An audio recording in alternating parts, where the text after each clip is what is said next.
Kar seješ, to žanješ. V oddaji Klepet ob kavi sejemo srečo, zdravje in ljubezen. Zdravo, živo, slavo, zakaj smo Slovenci takšni hlapci?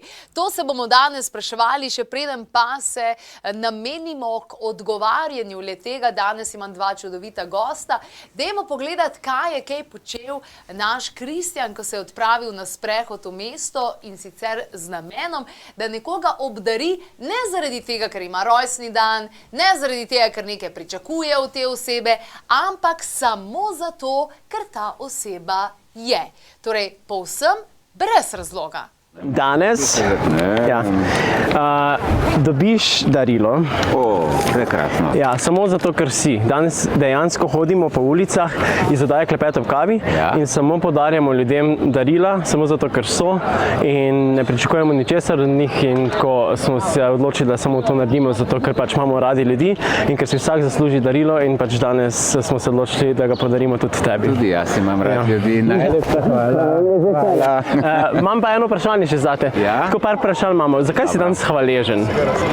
Danes sem hvaležen, ker je ponedeljek, ker nisem utrujen, ker je lepo vreme, ker sem dobil darilo in se srečanega, prijaznega človeka. Ful lepo. A te zanima, kaj si dobil? Zelo me zanima. Odprem? Ja, daj.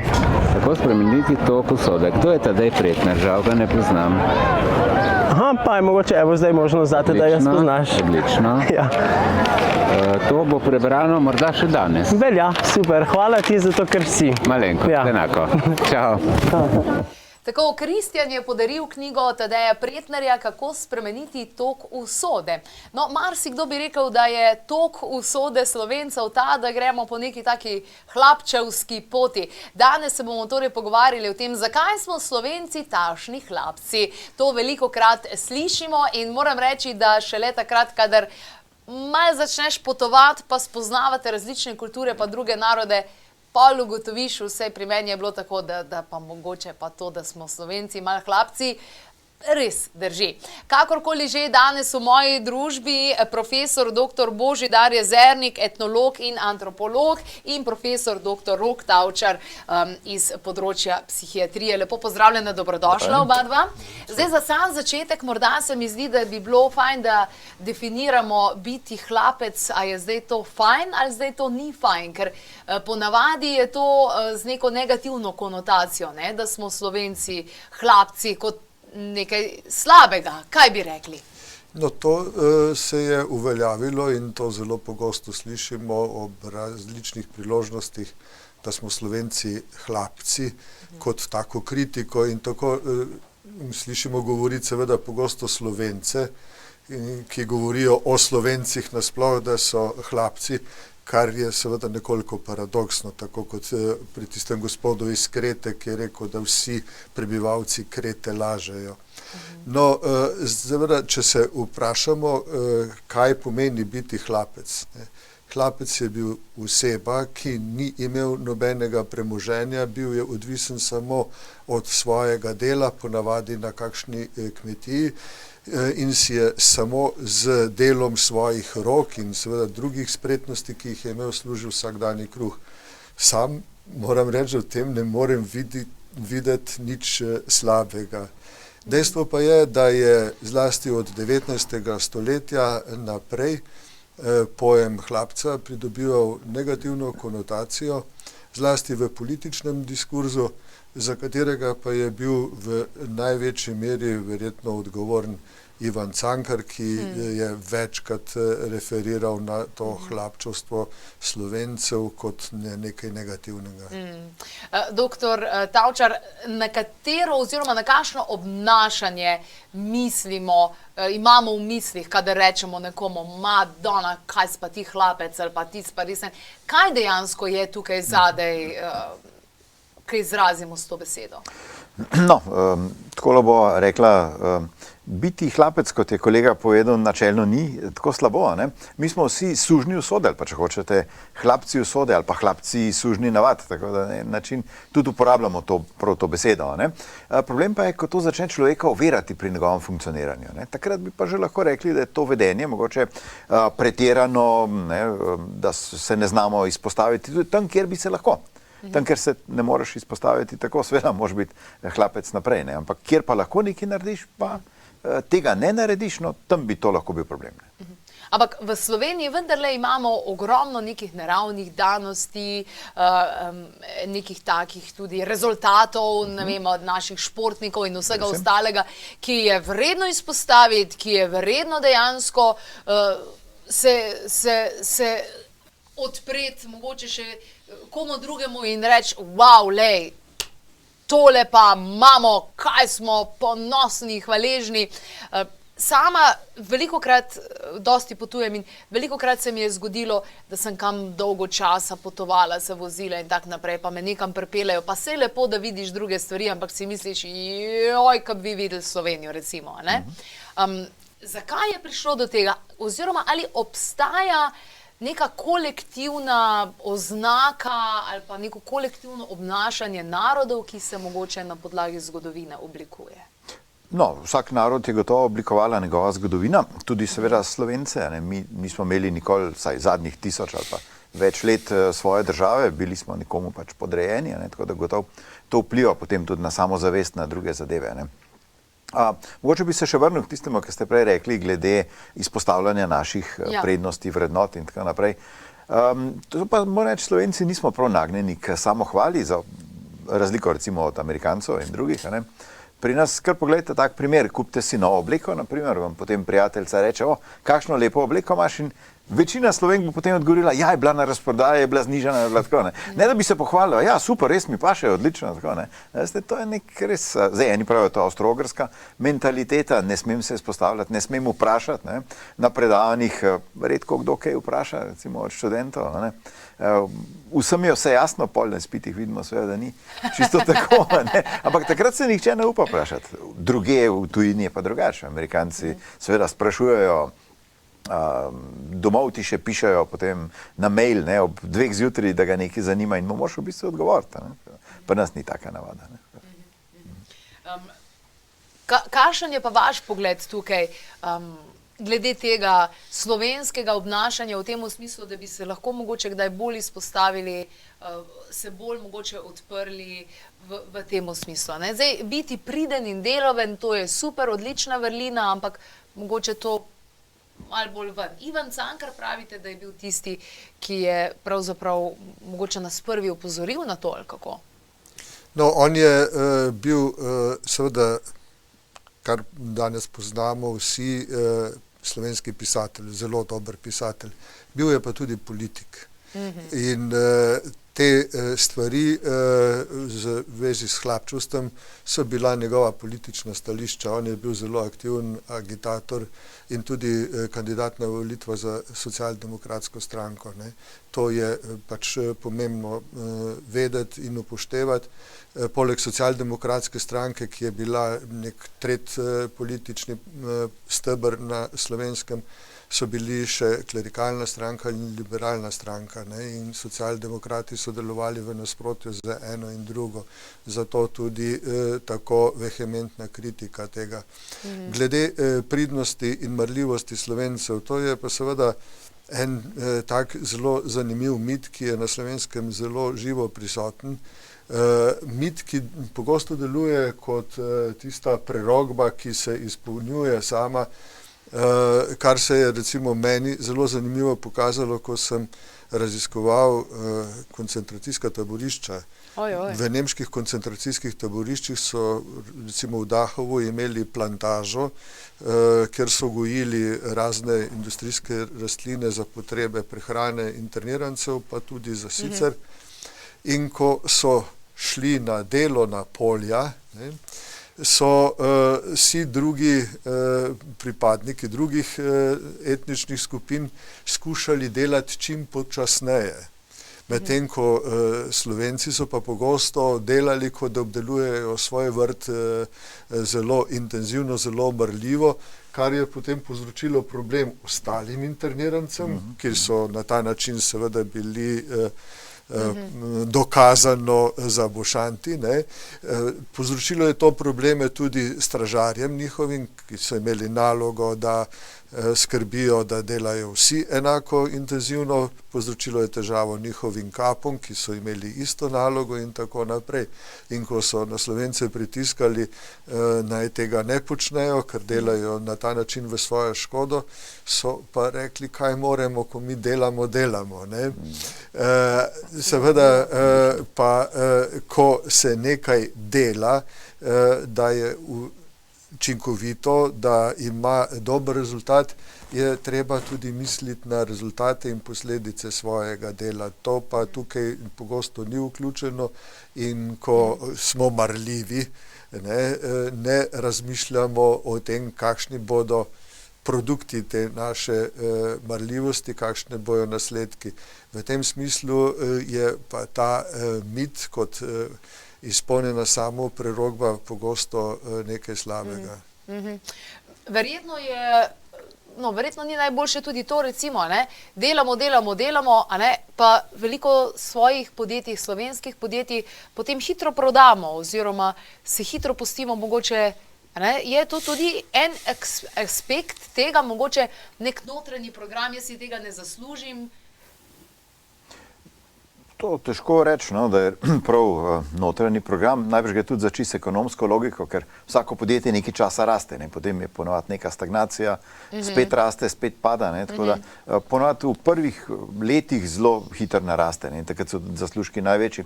Tako če misliš najbrž prodati podjetje, je smiselno takrat ga pol prodati. To bi bolj ekonomisti vedeli. Ampak mogoče pa tudi res, da si nekdo misli, da si ne zasluži.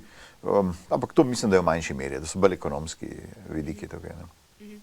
V Sloveniji, verjetno bi se strinjali, imamo zares izjemne, delovne, marljive ljudi, ki imajo ogromno znanja, ki so ga akumulirali, imamo čudovito naravo, ampak velikokrat slišimo, da se ne znamo prodati. Kaj je to povezan s tem, kar rečemo, da smo tudi hlapci, na kakšen način? Kdo mi lahko odgovori? Jaz mislim, da je to povezano s tem, kar je kolega prej povedal z našo zgodovino. Mi smo se razvijali kulturno, vključevali v Evropo več kot 700 leti kot del Avstrijskega cesarstva. V tem obdobju je bil prevladujoč feudalni sistem, to se pravi sistem, kjer trgovina ni bila kakšna zelo pomembna dejavnost.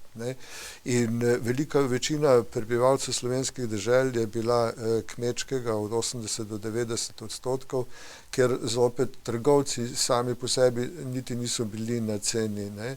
Tudi diplomatov smo imeli v svoji preteklosti zelo malo, se pravi, da teh kvalitet, ki so potrebne za sklepanje trgovskih in podobnih poslov, niti nismo mogli razvijati, kar pa seveda ima potem za posledico, da tega niti danes ne cenimo še tako, kot bi temu bilo potrebno in da tudi danes na te kvalitete, ki so potrebne za to, ne damo veliko. Predvsem je tisto bistveno,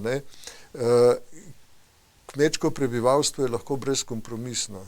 Na svoji zemlji sem jaz gospod. Pri trgovini je pa treba sklepati kompromise.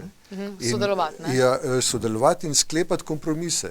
Iskati tisto, kje je cena, ki ustreza vam kot kupcu in meni kot prodajalcu. Sliši se kot poroka tudi. Kaj pa zavist? Zavist je tudi precej prisotna. Je to nek stranski produkt tega mogoče? Je to povezano, ta zavist tudi povezana s tem hlapčevstvom? Kako? Zavist ni samo stvar Slovencev, nikakor ne. Spominjam se neke reklame za nek fotoaparat, ki je pisalo takole. Vaš šef ima višjo plačo od vas. vaš sosed ima boljši avto od vas, ampak vi pa lahko delate boljše fotografije, ne? Z našim pač fotoaparatom, ki se ga tam. Ampak to so Ena izmed najuspešnejših reklam, verjetno, ne? Odlična reklama je bila, ne? Pa ni bila za slovenski trg mišljena, ne? Tako da očitno imajo tudi drugi narodi isti ta problem z zavistjo.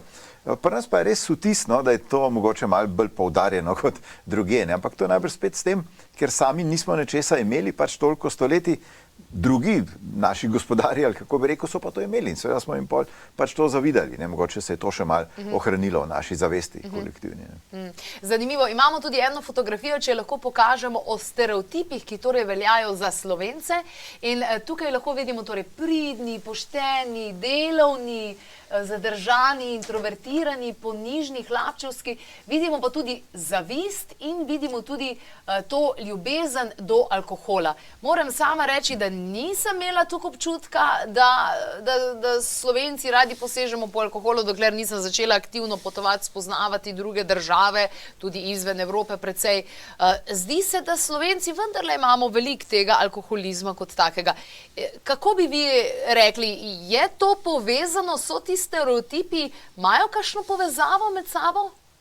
No, predvsem je pri nas alkohol zelo lahko dostopen, kjerkoli ga lahko dobite in so neke časovne omejitve, ne vem, po 9 uri in tako naprej, ga ne moreš kupiti, ampak dejansko je zelo lahko dostopen. Ja, v kleti ga imaš, ne? No. Po 9 uri tudi. Pa v primerjavi s Skandinavijo, kjer so posebne trgovine, ne, kjer prodajajo alkoholne pijače in tako dalje. Potem seveda tudi priješ nekomu na obisk, kaj bo rekel, ne, a bomo kaj popili, ne. Tako da seveda alkohol pri nas je prisoten bolj kot mogoče droge. Ne, so droge problem, ampak na nacionalni ravni je gotovo alkohol večji problem. Ne. Alkohol je nekako vpet, ne, že v himni pa povsod, pa to smo čisto povezani s tem, ali kaj? No, alkohol je nekaj, kar se je v 19. stoletju razširilo po Evropi, ko je industrija omogočila dostopnost alkoholnih pijač, predvsem žganih, ne. Uveljavil pa se je tudi preprosto zaradi načina življenja, ki je bilo za veliko večino ljudi zelo naporno, zelo stresno. Delati v izmenah 3x8 ur na dan je zelo naporna zadeva, zlasti za tiste, ki so prišli iz vasi, iz podeželja v ta intenziven ritem, ki traja 365 dni na leto. Ne? Na kmetih namreč imate delovno zelo intenzivne obdobja, pa imate obdobja, ko pač se ni treba naprezati. Ne? Medtem, ko streže strojo, moraš to početi ves čas enako intenzivno. In za prve generacije je bila ta disciplina zelo, zelo huda zadeva. Pri tem so si pomagali z alkoholom. Seveda je pa alkohol potem povzročil celo vrsto sociopatoloških pojavov naprej, ne? Ker alkohol naredi človeka odvisnega. Zdaj, pri nas so skušali seveda zadevo odpravljati, bilo je več organizacij za boj proti alkoholu, ampak niso pa na državni ravni namesto alkohola recimo popularizirali čaj ali kavo, ne, s katerim bi se dalo doseči marsikakšen učinek. Voda bi bila verjetno še boljša izbira, ampak voda še za očevelj ni dobra, pravijo. Ja, voda bi bila dobra, samo predstavljajte si nekoga, ki streže stroju v tisti nočni izmeni od 10 zvečer do 6 zjutraj, da pije samo vodo, bi vam zaspal za strojem. Jaz bi dala par kapljic noter limone, pa mete, pa evkaliptusa, pa bi mogoče šlo. Ne, če bi bil čaj ali pa kava, bi gotovo bilo boljše, ne? In vidite, tukaj so recimo Angleži delali intenzivno na tem, da so delavce odvajali od pitja piva, ker tisti, ki je pil pivo, je seveda neroden bil pri streženju strojem, pa so jih navajali najprej na kavo, potem pa na čaj. Ugotovili so, da se jim to izplača. In interesantno, čaj so kupovali od Kitajcev in Kitajcem so prodajali v zameno za čaj opij. In kakšen je bil rezultat? Kitajska je padla v razvoju, lahko rečemo, za nekaj stoletij, Anglija se je pa močno pospela. Kako zelo preprosto, pa hkrati strateško, pa ne, konkretno, globalno. Najlepša hvala za tale pogovor. Še bi se lahko pogovarjali o tem. Dajmo še kdaj ponoviti, sicer pa takole, spoštovani gledalci in gledalke, še kakšen zanimiv prispevek in zanimiv pogovor je na voljo na YouTube kanalu. Imamo pa po novem na voljo tudi podcast, ki ga lahko poslušate v avtu, med kuhanjem, na sprehodu, kjerkoli. Gre torej za audio posnetke vseh epizod, veliko epizod, ki so torej na voljo. Preverite, kako si to naložite, kako vse vam je pa na voljo, vse torej brezplačno.